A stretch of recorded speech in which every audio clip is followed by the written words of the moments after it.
Tunin ang iba't ibang isyu at mga balita. Karambola sa DWIC. Tatalakayin, hihimayin at pagtatalunan ang iba't ibang mga isyu. Karambola sa DWIC. Programang pwede kang mag-good pero now, pwede ka rin mas-crash. At ngayon, narito na ang inyong mga karambulista at ang programang Karambola sa DWIC.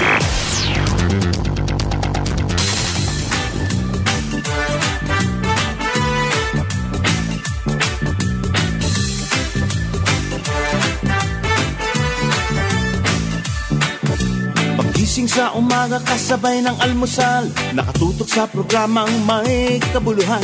Walang paligoy-ligoy, diretso na sa punto. Walang peke dito, totoong balita lamang. Astig na pananaw at malayang pamamahayag. Naguulat, hinihimay ang mga issue. Mga kababayan, ang inyong karambolista Jonathan de la Cruz at si Conrad Banal. Oh, oh, karambola, karambola sa DWIC 882.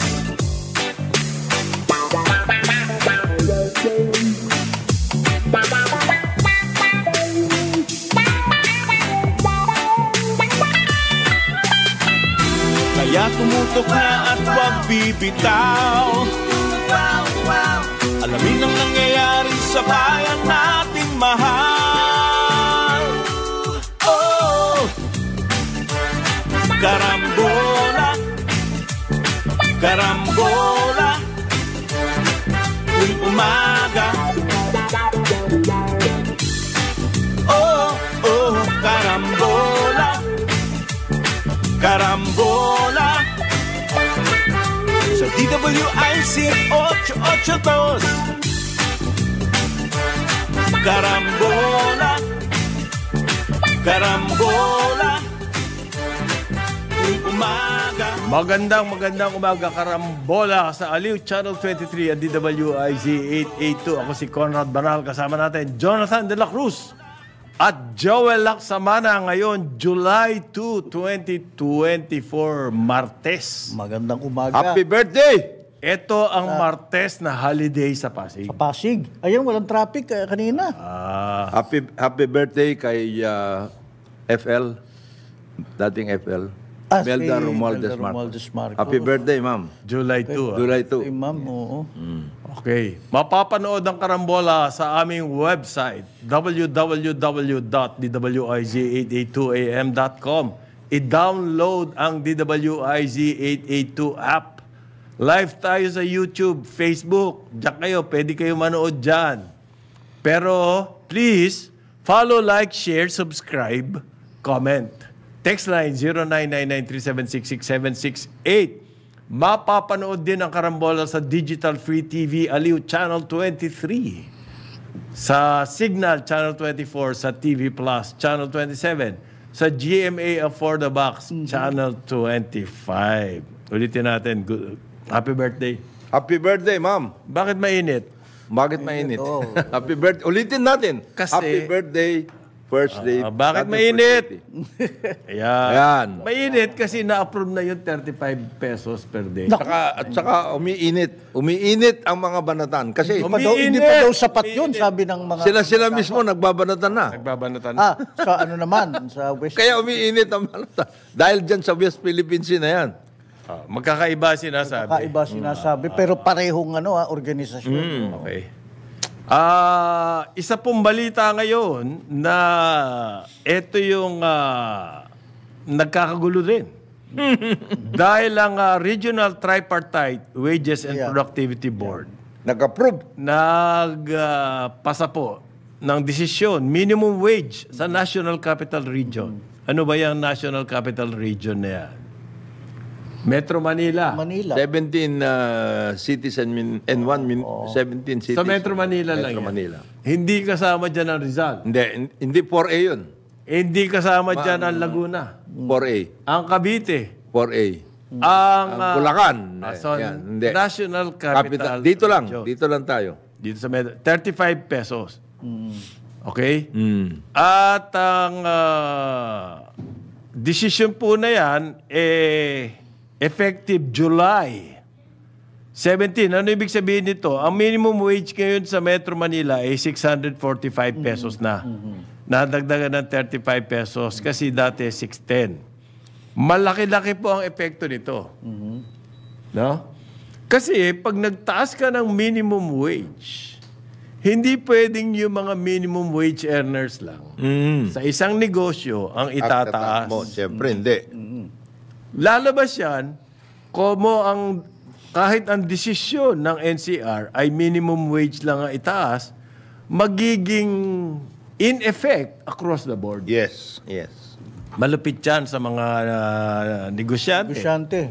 Okay? Yung mga pabrika. Pero sa mga labor groups naman, ay umaangal daw. Mahina yan. Hina daw, mali. Katawa-tawa daw. Katawa-tawa. Insult. Yeah. Insult. Lahat po ng labor groups, siyempre, natural. Yun ang sasabihin. Okay. Tumahimik muna yung mga employers. Mas mabuti tumahimik kayo. You don't need to say anything about it. Kasi nagagalit po yung mga labor groups. Ano daw to? Insult. Insult. Hindi raw to makakabuhay ng pamilya. Okay? Yun ang, kasi daw... 1,200 pesos ang average daily cost daw ng isang dito sa Oo, yung Manila. 645. Yan yung living wage. Ang dami pang ibabawas dun sa 645 na yun. Tsaka may epekto yan, di ba, sa yung sa benefits sa Yeah, SSS, across the board. Yes, lahat. SSS. Siyempre, dahil wage sa wage. Lahat po. Tataas din yung contribution nila. Malaki rin ibabawas. Yung 35 na yun, hindi lahat yung mapupunta sa mga manggagawa or workers. Baka nga mapunta yan, baka kulang pa nga yan dun sa premium payments Okay. na contribution nila. Aha. Pero yan po, may mga exception niyang ibinigay. Yung mga maliliit daw, yung mga maliliit na workers na kumpanya ay exempted dyan. Mga tipong mga bisoy. Magtitinda, mga ganon. Mga Exempted sila. So, meron po mga exception niya na alamin nyo, hindi lahat ng sektor.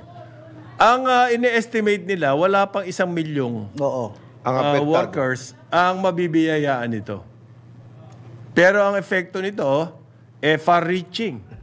Lahat ng negosyo apektado. Okay. Maski NCR lang yan. Okay.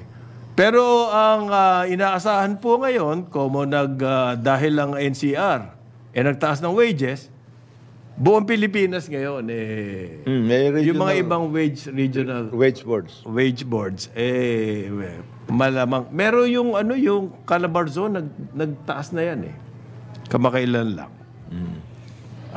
Wala pang reaction dito, pero ang sinasabi, ang malakas po ang reaction yung mga labor sector, which is expected. 35 pesos sa isang buwan, magkano yan? 1,400 Mga ganon. ang i-increase sa'yo. Magkano babawas doon? Malaki-laki. Malaki-laki rin. Pero hindi covered ng income tax ang mga wage earners. Ito ang tanong, pare. Yung mga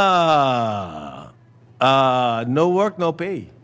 Halimbawa, ikaw nangungontrata ka lang ng mga handyman ka. Wala ka. You're not Kasama ka ba dyan? Hindi ka covered niyan. Hindi ka covered. Hindi. Depende na lang sa amo mo. Merong magpapagawa. 1,000 agad binibigay. Kagad. Di ba? At saka yun na Kung susundin yung minimum wage, lugi yun. magiging ano ka lang. Yung minimum wage, parang entry level ba? Yan lang ang, pag nag-negotiate ka, handyman ka, umpisa yon. Sa totoo lang, yung mga hardinero, malalaking kumpanya, karpintero, oo. Mas malaki na- mahigit na sa Oh, minimum yes. wage ang binibigay. Ang kanilang entry level, mas matigit na. Ang sinasabi nila tatamaan nito, yung mga maliliit. na negosyo. Anong gagawin niya? Baka magtastas ng trabahador niya. Magtastas o kaya magsara. Kagaya ng mga ngayon pala nagre-recover eh. Oo. Yung mga maliliit na restaurant, mga ganong klase. Well, yun nga daw ang dahilan nitong wage council. Dahil mukhang nagre-recover na daw ang ekonomiya. Kaya, Sabi po ng Employers Confederation of the Philippines, yung mga maliliit daw mahihirapang mag-adjust dito. At meron dyan magsara or mag-lay off. Yan po ang sabi ni Sergio Ortiz Duis. Siya ang presidente ngayon Ecop. ng Employers Confederation of the Philippines. Ang hinihingi po nila, 15 to 20 lang. Sana ang itaas. Ang ibinigay ng Regional Tripartite Wage Productivity Board ay 35. So, mas malaki doon sa request. Kaya naman, 15 to 20, parang hindi nga... Ano yung limos? Hindi nga tinatanggap yan ng kadi mo eh. Dito si Sergio Ortiz. Si Onyok. Mabait to si Mang Si Onyok. Si Mang Onyok eh. Mabait talaga yan. Sabi nila, wala pa daw po magagawa yung mga micro-enterprises na yan kundi sumunod. Oo. Hindi daw po kasama yung mga micro-enterprises sa mga business organizations. And therefore, walang boses. Yung mga micro-enterprises po, ano yan eh. Kumbaga, parang isang kahig, isang tukal yan eh, na business. Oo. Ang sinasabi po, yung last year nga, ang nakita nila, marami nang nagsara na micro-enterprises dahil last year, nag-increase din ng 40 pesos. So, kailangan titignan niya. Mabigat na sitwasyon yan. Kaya nga, dumadami yung inilalagay na ang mga ayuda. Government subsidies na. All over the Philippines daw, hanggang mga 8 million, 5 to 8 million lamang ang minimum wage earners. Yung mga nasa informal po, ang agriculture, iba ang kanilang wage setting. At saka, karamihan sa mga nasa lalo na yung mga small farmers, mga kamag-anak at mga pamilya na yung nagtatrabaho. Kaya, hindi na nangungontrata. Wala rin sa wage system yan. Wala rin. Wala. Kasi, kumakain sa bahay, nag-ano yung ganun. Wala. May problema daw po dyan sa ang mga yung mga progressive bloc. Itinatawag nila militant group. At itutulak daw sa Kongreso yung 100 pesos at least. Patay na tayo dun. Sa Senate yun, pero sa House, 300 pesos a day. No, bakit sa... Maraming magsasara. Pagdating sa House, sa legislative, natin, mataas ang mga proposal nila pag gano'n. Because, ikaw naman. Ako naman, these guys do their research, nagre-research din sila. May pulso rin sila sa ng ekonomiya, negosyo, di ba? Kailangan nila yung konsensya nila. Para you have to bomb of the conscience yan. Ganun ba? Konsensya. Pampakonsensya. Alam mo, Kasi malaki yung tinitira nila kahapon, sa... di ba kinwento? Sa flood control. Malaki tinitira nila sa flood control. Lahat sila. Hindi kasama na yung mga kaibigan natin. They'll take a look at the situation and nagmamangha sila. Okay. Ito ang aming Ito. Ang laki pala. Meron po kasing sector. But that's on the one side. Ang sinasabi. Like I said, they have a hand din on the pulse of businesses, di ba? Yung mga small businesses, ganyan. Pero yung sa businesses, hindi mo pwedeng openly kampihan. Oo, hindi pwede Masisira image mo. Paano ka kukuha ng boto? Okay. Ang isa pong thinking ngayon, kailangan mas maraming trabaho ang maging available kesa sa tumaas ang wage. Kasi yung mga nasa workforce na ngayon, okay, at least meron na silang kita. Ang problema, yung mga walang trabaho. Yeah. Kaya nga palagi natin sinasabi, mas mabuti yung a package of benefits instead of the wage. Oo. O kaya, gumawa ng paraan, magmura ang pagkain. Yun na nga, a package of benefits that includes yun tungkol dun sa rice every 100 company na may 100 or 50 or whatever, meron kang rice Package. rice Ayan. benefits Ganon pa. Magaganon Mas mabuti yun. paraan. Kesa pahirapan yung negosyo at magsara. Magsara, yung ganun. Ang problema po natin talaga, hirap ang taong bayan. Ang solusyon ba dyan sa paghihirap, taasan na lang ang sahod. Hindi. Kasi magiging may mga bad effect yan. Yes. Inflationary and all of laki those. ng effect. Yung mga negosyong hindi kakayanin yan, magtatanggal ng tao o magsasara. Depende. Kaya. Yung iba, magpapalusot. Oh. Pag nagpalusot Lusot ka ka, ngayon, yan na. may huhulihin ka. Oh. Maglalagay ka. Ay, it's a Yung vicious culture ng asama. Okay. Asama Ano to, daw ang dapat solusyon? Well, yun sinasabi ni No, John.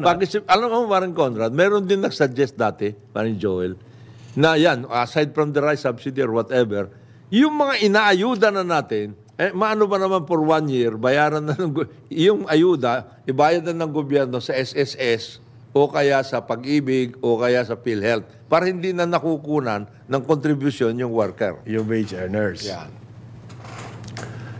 Ang problema, mukhang walang solusyon sa pagtaas ng presyo ng bilihin. Ayan, number 1 na ano yan. Okay. Yan ang dapat. Mukhang wala pa dyan. Makikita nyo, meron na pong mga rally, protest actions. Kasi malapit na yung SONA. Yes, So, meron na silang, kumbaga sa pelikula, pakita. pakita. Ayan. Laying. Trailer. Meron ng trailer. Laying the predicate. Makikita nyo yung mga banner, sinasabi, produksyon na solusyon, hindi importasyon. Yan. Ayan. Mukhang hindi ganun ang approach natin. Our economic managers Meron pong, not inclined. yung isang kumpanya ng Fitch. Fitch is a worldwide Rating. rating system. No? Meron silang kumpanya, ang pangalan BMI. Ang sabi po nila, yung measure ng government na ibaba ang rice tariff, ang nakikita daw po nila, hindi immediate ang effect. Kung ang inaasahan nila Balisagan. na paborito ni Parang Jonathan, nila Economic Planning Secretary Balisacan, bumaba ang presyo ng bigas. Immediately. Hindi raw po mangyayari, sabi ng BMI. Kasi daw po, number 1, may shortfall ang production natin domestic. Okay? Ngayon, pupunuan natin yan by importing more rice. Ito ang nakita nila. Pataas daw po continuously ang presyo ng bigas in the world market. So, paano yun? Kumbaga, yung importation natin, mahal din. Okay? Ang kanila pong tinitignan, yung mga datos galing sa Food and Agriculture Organization. Ibig sabihin, naiintindihan nila yung world market kung ano nangyayari dyan. Okay? Ang average price daw po ng well-milled dito sa atin, 56 per kilo. Ang regular milled, 51. Kumbaga, ang taas niyan in a year, nasa 25%. Gusto nila pababain yan to 40. Low 40s. Mangyayari ba yun? Sabi ng BMI, tall order. Kumbaga, shot in the dark. Hindi na po kami to, BMI na to. Hindi na to FFF. Hindi sinag. Hindi sinag. Okay. Hindi yan. Ito po yung nakakaintindi na sa world market. Okay. Wala raw impact yan. Maaring through time, kapag nag-normalize ang world market. Baka sakali. Pero ang makikinabang daw po dyan, Vietnam. Yung mga rice traders sa Vietnam. Oo. Kasi sila po ang pinakamalakas mag-export sa atin. Yan. Yung cost of production nila sa Vietnam, ayos lang eh. Okay? Medyo stable. Stable. Oo. ang magandang nangyari dyan sa mga Vietnamese rice traders, tumaas po ang presyo ng bigas worldwide. Ay di, ayun. At yun na susundan natin ngayon. Ito yung masakit sa sinabi ng BMI. Kaya tumataas ang presyo ng bigas So, worldwide Number 1 tayo. dahil Pilipinas ang lakas mag-import. Import tayo Tayo nagtapatas. So we are in effect shooting ourselves in the foot. Why? Yung ini-import natin, tumataas ang presyo sa kagagawan din natin dahil sa policy natin ng too much importation. Dalawa ng ano yan. Shot in the dark and shooting in the... Shooting in the... Di ba? Ang policy natin importation Pag narinig ng mga nagbebenta Ay, worldwide kailangan dyan, ng Pilipinas. taasan na agad ang presyo. Kailangan ng Pilipinas pala. Okay. Yan po ang observation ng Ganun kalaki BMI. ba mga volume natin? Sa Pare, 4 million 3.5, mga ganun So it makes a dent pala. Very much so. Because all the other countries are trying It to makes a keep. dent in the... Dahil daw po sa taas sa lakas natin mag-import, lalong tataas ang presyo ng bigas in the world market. At lalo tayo masasaktan. Tayo pala may kasalanan. Ayan. Ang tawag doon, double whammy. Double whammy. Kumuha ka ng bato, pinuktok mo sa ulo mo. Kaya nga shot in the dark nakatapos. Yung shot in the dark, tumama sa paa mo. So it really behooves talaga na lakasan natin na lang concentrate, lakasan natin ang production natin. Yun na nga. From the very start nga di From the ba? very start. Okay. Ang may climate change po na effect, kaya yung mga ibang bayan, natatakot sila dyan, kaya nagwi-withhold. Ang India, ban ang export ng bigas. Ganon yung mga ganong factor So, anong gagawin natin ngayon? May solusyon nga yung bata ni Parin Joel. Ang inflation rate ng June, ang kinatatakot nila, Ang solusyon, ay hindi bumaba. sinabi ko na sa inyong kumain kayo ng kamote. Sweets, kasaba. Kasaba, kamote. mga ganun corn. Ano ba naman yung... Healthier pa daw. Healthy products itong mga ito. Sabi ng survey, anong problema ng Pilipino? Pagtaas na presyo ng bilihin. Walang trabaho. Mababa ang sahod. Okay. Ano yan? Yung mga sinasabi na yan, mga ano pa lang yan. Hindi pa sinasabi yung tungkol dun sa mga paborito. Corruption. Hindi. Power. Ay, nako, isa pa yan. Tataas ng mga ito. Ito result ng power. Oh, yan. Ito, bigyan ko kayo ng nakakaiyak. Ang mga trabaho po sa manufacturing Bumaba yan. factories, bumagsak. Bumagsak yan. Noong Bumagsak. June. Ibig sabihin, nag-lay off ang mga factories. Why? Anong gagawin nila? Walang kuryente. Oo. Baka Yan po ay sabi ng S&P Global Market Intelligence. Hindi na naman kami yan. Hindi karambola yan.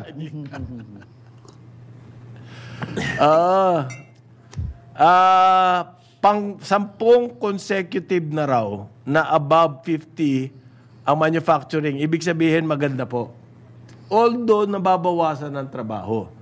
Ibig sabihin, ang manufacturing output natin tumataas. Pag above 50 kasi yan, ibig sabihin tumataas. Ang output. Pero nababawasan ang workers. So, may ibang ginagawa.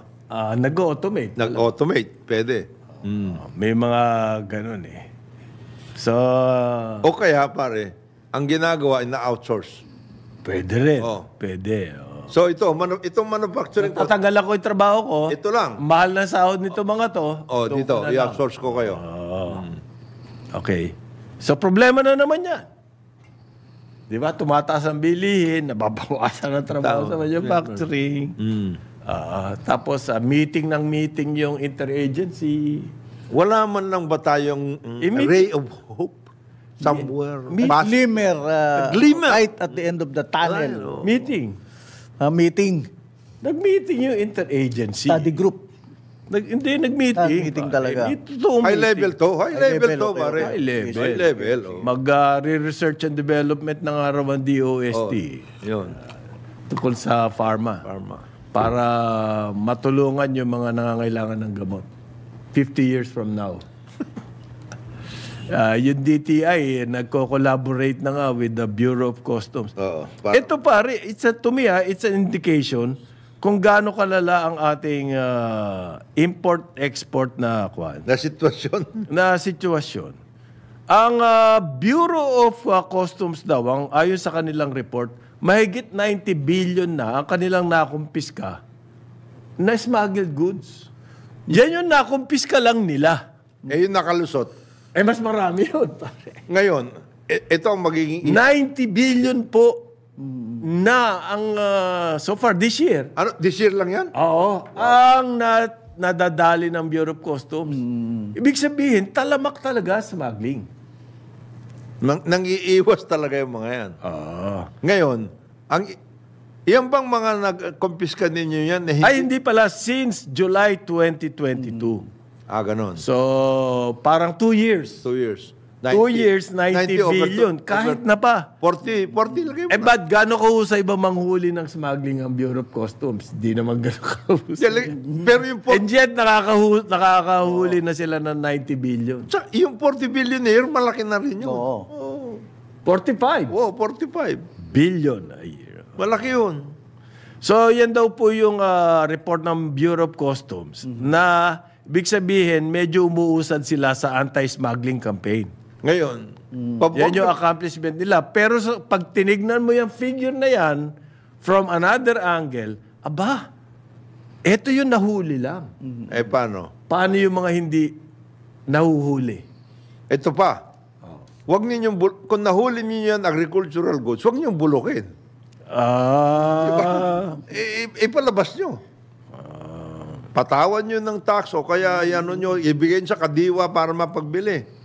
Bababa ang presyo ng Ang agricultural products na nahuli ay mahigit 5 billion. yan.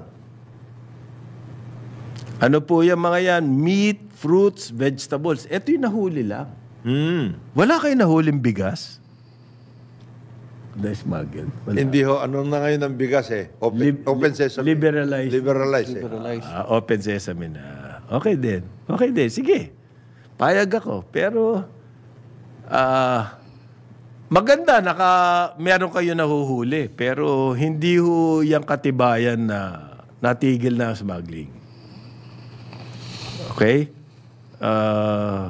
Ano pa ba? Non-working holiday dito sa Pasig. Anong gagawin natin? Ano po to? Foundation Day. Ng Pasig. Kaya pala kanina. Wala bang parada ng bingi? Meron doon. Pasig, sa City Hall. Kaya pala kanina, nagtaka yung aking driver. Sir, walang traffic? Ganun, bakit? Hindi ko rin alam na, ano pala? Ang dapat inaasahan dito sa Pasig ngayon, lalo na sa ating mga senior citizens na nakatira rito, yung man lang, may binibigay yan every Foundation Day. May konting regalo. Ayan. Yan. Anong regalo? Meron sila. Nagbibigay. Taga-Pasig ako taga-Pasig din ako. May natatanggap Mas ka ba? generous kaysa sa Makati. Baka nasa na, Kap, baka naman nandito. Baka naman na Nandyan lang. dumikit. Baka dumikit. Baka 8:30 ng dikit. 8:30 ng Aliw Channel 23 at DWIZ 882. Karambola sa DWIZ. Karambola. Balik tayo, Karambola, sa Aliw Channel 23 at DWIZ 882. Kasama pa rin natin, nandito, Jonathan De La Cruz. At doon, Joel Lacsamana. Yes. Good morning. Good morning. Ako si Conrad Banal, good morning. Ang ganda na suot mo, pare. BBM Sara Unity. Team. Meron pa ba niyan? Meron. Meron. Pare, Sinusot ko na lahat itong mga pangkampanya na ito Collector's item yan, bro. Collector's item yan. Alam mo, kaya nga sinasabi natin, dahan-dahan kayo dyan sa mga ninyo dyan, yung mga nanunulsol. Sulsol! Si Vice President, yung sinasabi niyo, hindi imbitahin na yan kasi nag-resign, etc. Hindi, inimbita siya sa SONA. Ang problema lang, anong mapapakinggan niya sa SONA? Ayun. Yun ang problema. Meron pong balita, nagkaroon na raw ng initial na protest dyan sa Central Luzon. Pero siyempre, medyo yung photo. Tight. Oo. Para akala mo, Napakarami. Baka wala pa isang kwarto yun But the thing is, it's an indication na meron pong malaking disgusto ang taong bayan na nangyayari sa atin ngayon. At ito ang mababasa mo. Di ba? Sa mga Tungkol sa SONA, susunod na araw. mahigit 20,000 pulis daw po ang i-deploy. Ang daming problema ng bayan, ang mababasa mo, kailangan pulis ang solusyon. Kailangan naka-deploy 22,000 cops. Asama nang dating sa akin ito, pare. Ewan ko doon sa mga nag-iisip sa administrasyon, Bakit gano'n? para mapaganda ang image ng presidente, alam nyo maraming problema. At ang bubulaga sa atin, police. Kunwari, parang sinasabi nila, wag na kayo mag-isip ng Kung ano man. any mass action. Oo. Kasi may police dyan, 22,000. Ang Pinangungunahan na. ang hinihintay mo sana, parang Conrad, 100,000 magmamarch under the bagong Pilipinas hymn. Yan. Pwede ba yan? Yan.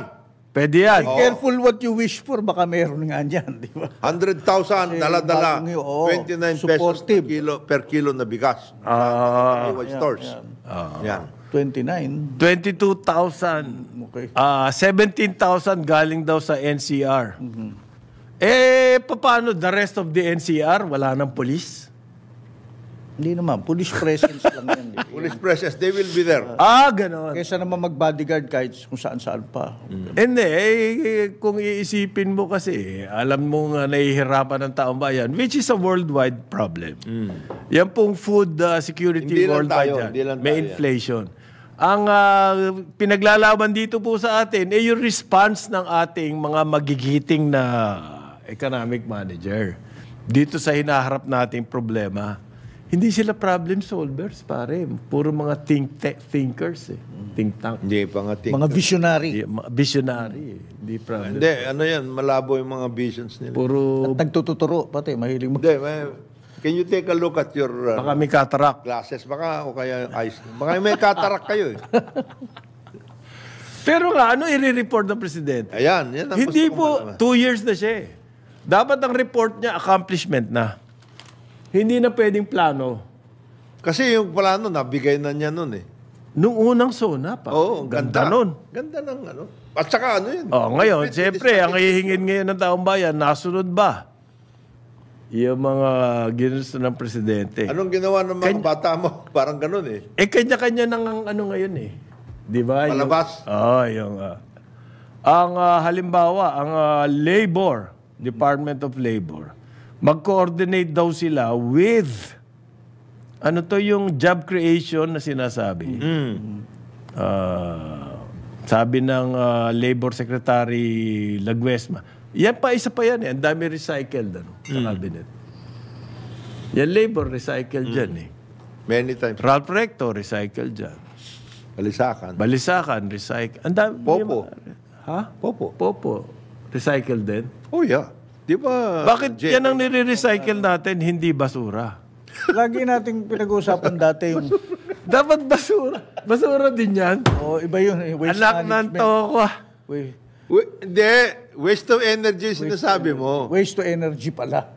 So yun, okay. Recycled na. Ngayon, Energy to waste na yan. ang education, kinakabahan. Baka Baka recycled. kung sino na naman. Baka recycled na naman yan. Mahilig natin pag-usapan yung dati yung panahon Basura po ang ni nire-recycle, hindi cabinet member. Dating Yung mga bago. yun na nga, yung to pluck out of Yun. from The the most private traveled. sector. Or, Yun, isa pa yun, most traveled. dati kasi sinasabi mo si President Marcos dati, Ferdinand Marcos, he had this ability to pluck people from the private sector. Yun ang totoon the best and the brightest. Sa cabinet. Oo. Yun ang At totoo. 9 times out of 10, tama yung choice niya nangyayari. No? Mga Wala kang masabi dun sa mga yun. walang tapon. Okay. Meron konti. Meron. Ano lang yun, mga kung ano. Benitez, mga ganun. Oy! Yan pare, education yan. Is being Ay, considered. Daw, education. Yung Ayun kapatid ang ni hindi ko malaman May mga palabas o kunwari pasabog na ito ang mga being considered. Paano mo nalaman Saan yung kung ano nanggagaling nasa yan? isip How ng does presidente? paano? Yan hindi ko maintindihan. Ano yung ops ba yun? Saan nanggagaling? Nag-o-ops na yun. Nag-o-ops na yun. Gusto nilang ma-consider sila. They will be, napag-uusapan, kumbaga. Usapan. Meron pong trabaho para sa bayan program. Yan in-announce na ng presidente. At ang gusto niya, by the year 2028, 1 million jobs Ang created. na high-paying. O hindi man high-paying, Above the... above the threshold. Okay. Sabi po ng NEDA, they will hold regional consultations. Patay.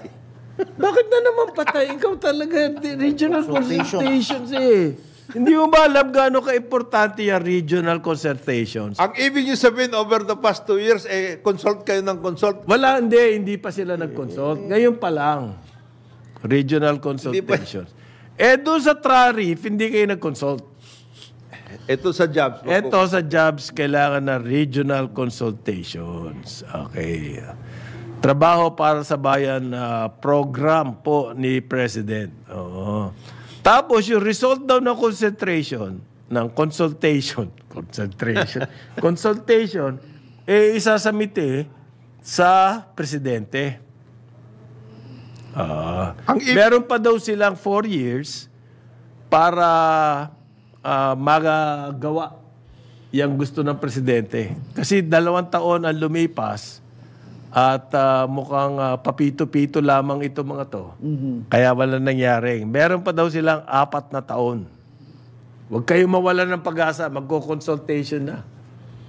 Ang NEDA, huwag kang gaganyan tatawa ng ganyan, parin Jonathan. Hindi, Parang hindi ka naniniwala sa NEDA naniniwala ako sa consultation. Okay. Pero, ang consultation sana, nagagawin doon, nagawa na ba ninyo yung napag-usapan natin nung first time? Oo. Na itong lugar na ito, gagawin natin na rice hub ito. Nagawa na ba ninyo yan? Hindi nga Yun ang sinasabi ng mga nagpo-protest doon sa Central Luzon. Mahigit 30% na ang mahihirap nandiyan sa agriculture. Okay? Farmers po ang mahihirap. Bakit? Yun ang inaisip ko. Problema natin, food security.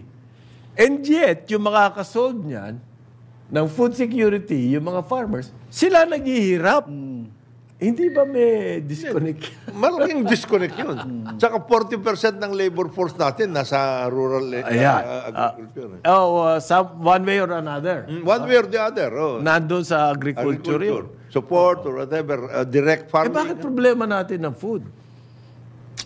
Bakit ang mahal ng food dito? At nag-i-import pa tayo ng gusto.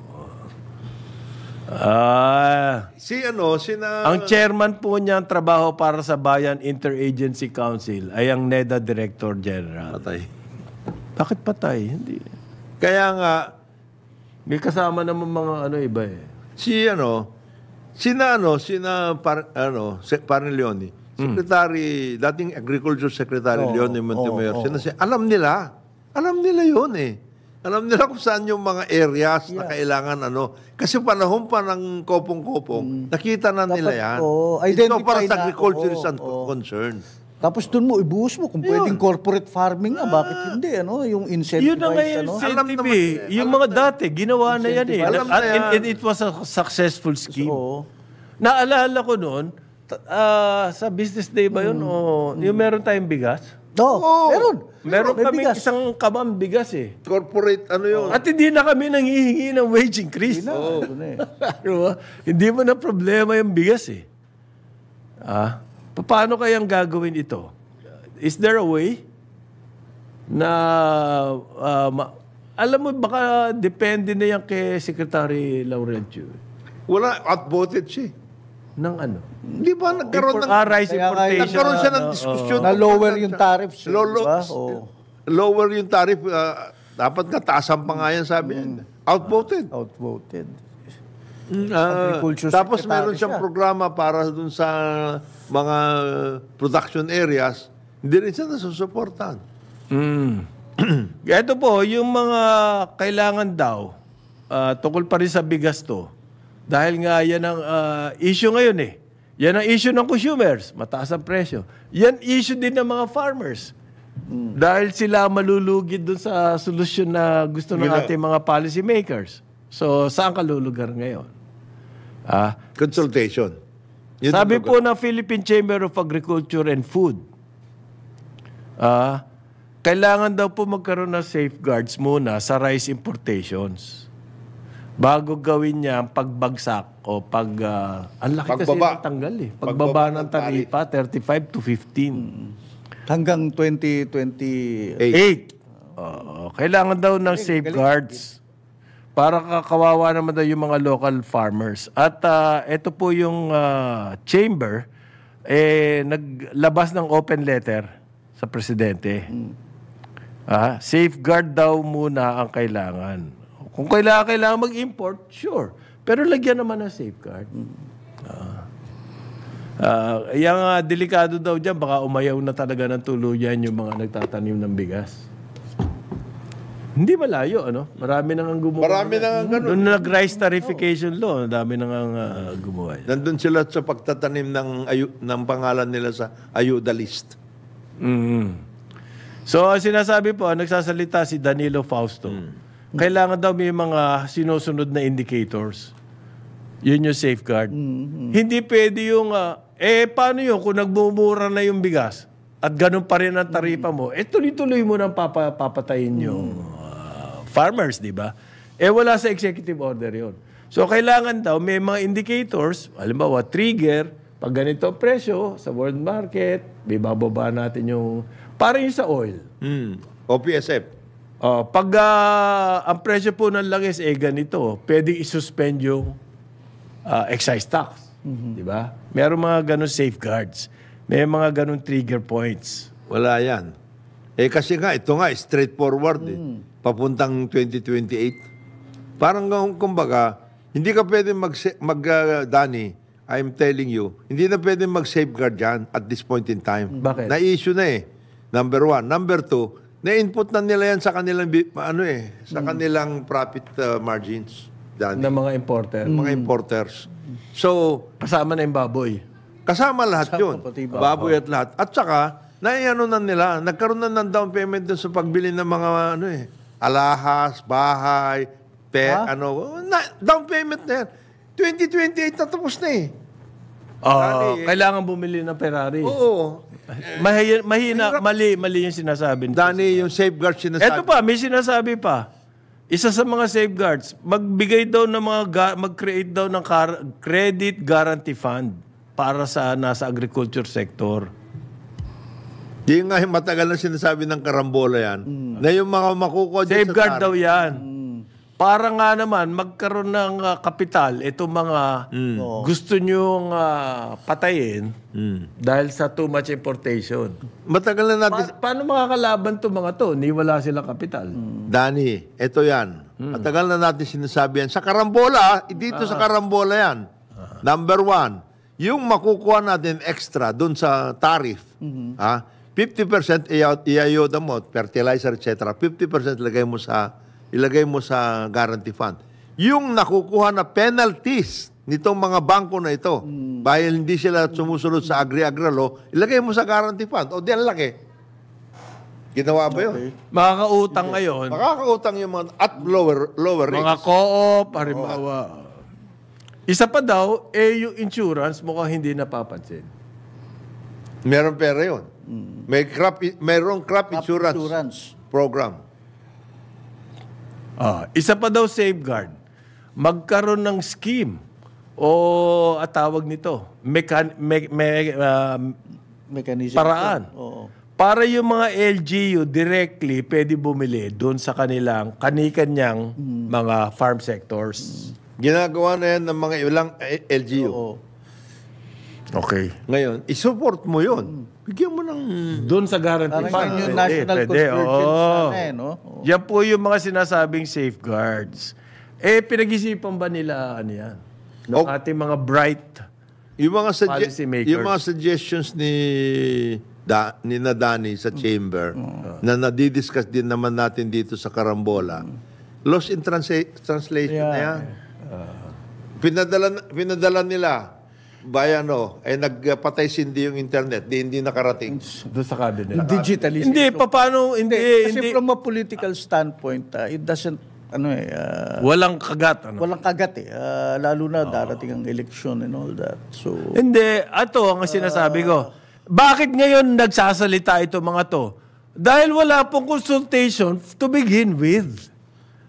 Noong Nasasabi mo decision lang may nila yan, tariff na yan, Wala. yung mga Wala. chamber ba na to, pinatawag. Wala. Kaya ngayon sila nagsasalita. Kasi noon, hindi sila pinansin.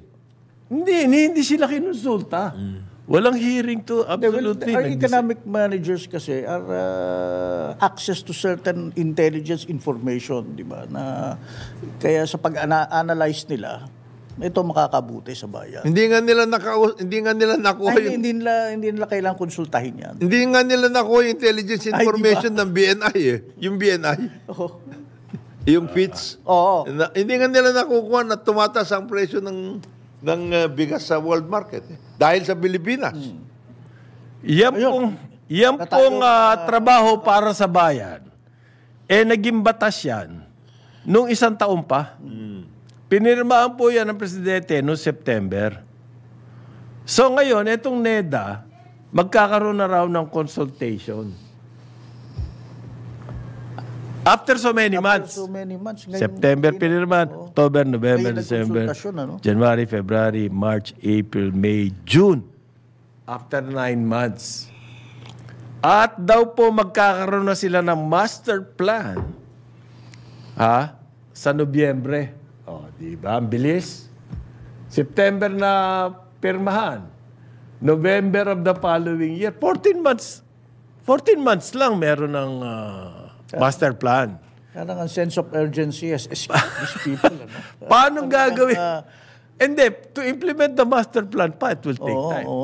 Yun para mahanda lang yung master plan. It took them 14 months. As a matter of fact, ang pagkaintindi ko, bago gumawa ng Master plan. ng law, trabaho para sa bayan, meron ng ingredients yun, may inputs na yun. From the cabinet. Alam mo na kung ano yung trabaho para sa bayan. That Hindi is the reason why you are putting it in a law para sunod-sunod yun in a sense, sustainable.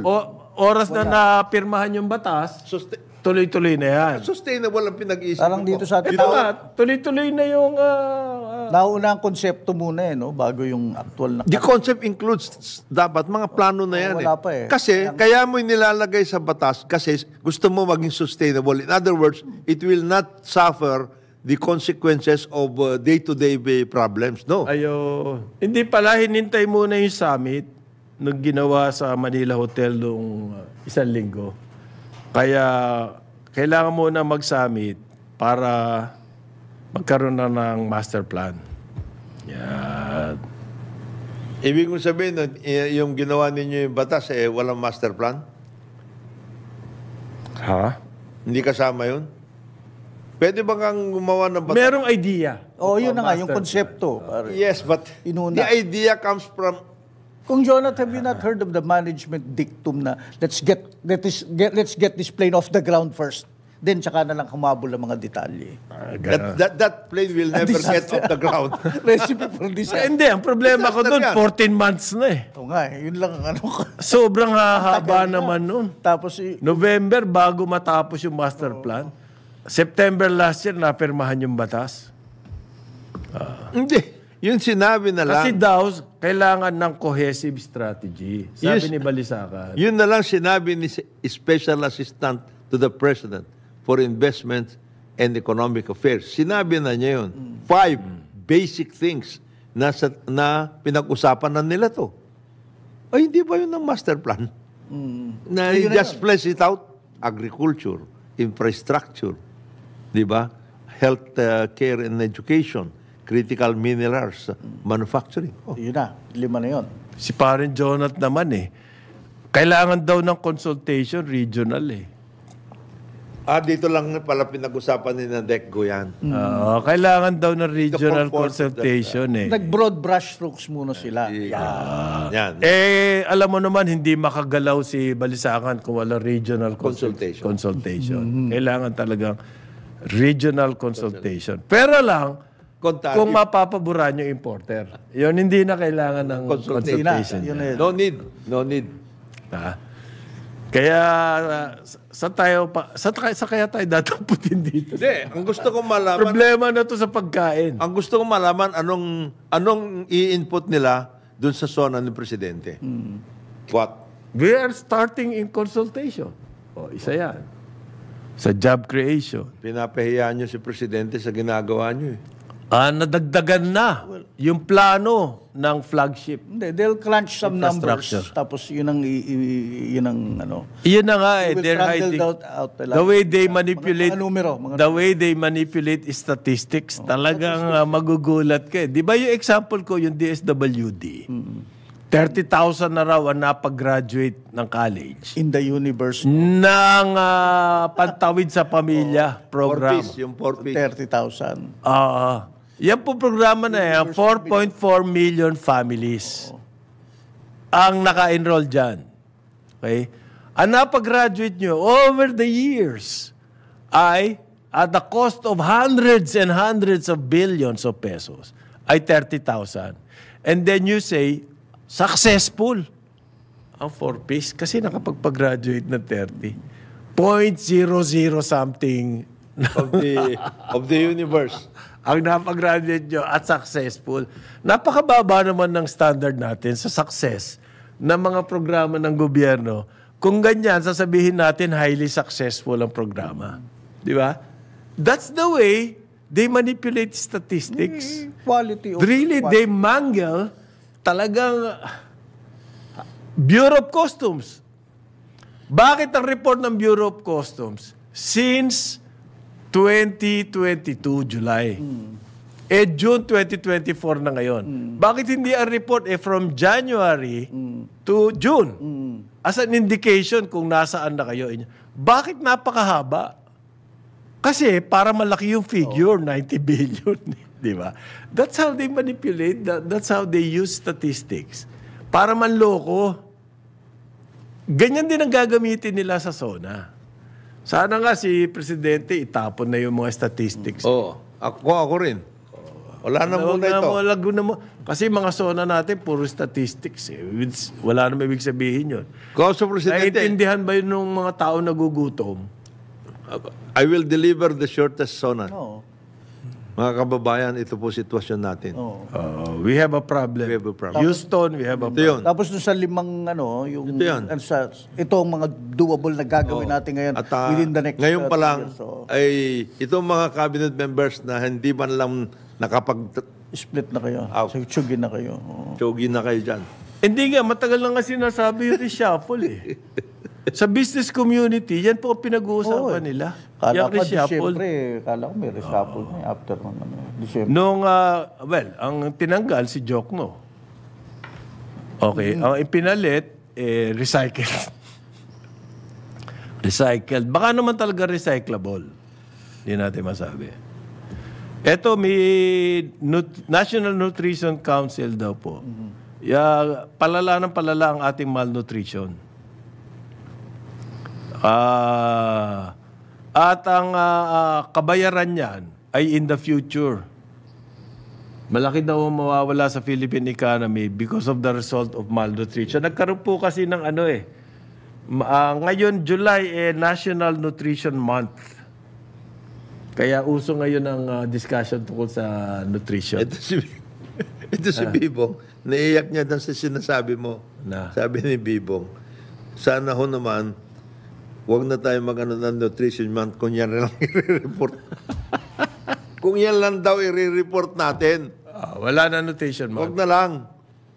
Kasi, naiiyak siya. Ang tindi po ng ating nutrition problem. Yung stunting. Okay? At wala tayong nakikita solusyon. Ang sinasabi ng DSWD, food stamp. food stamp program Naku, tagal na na, no? tagal-tagal na hindi pa na-implement. 9:02 ng umaga. Karambola sa Aliw Channel 23 at DWIZ 882. Karambola sa DWIZ.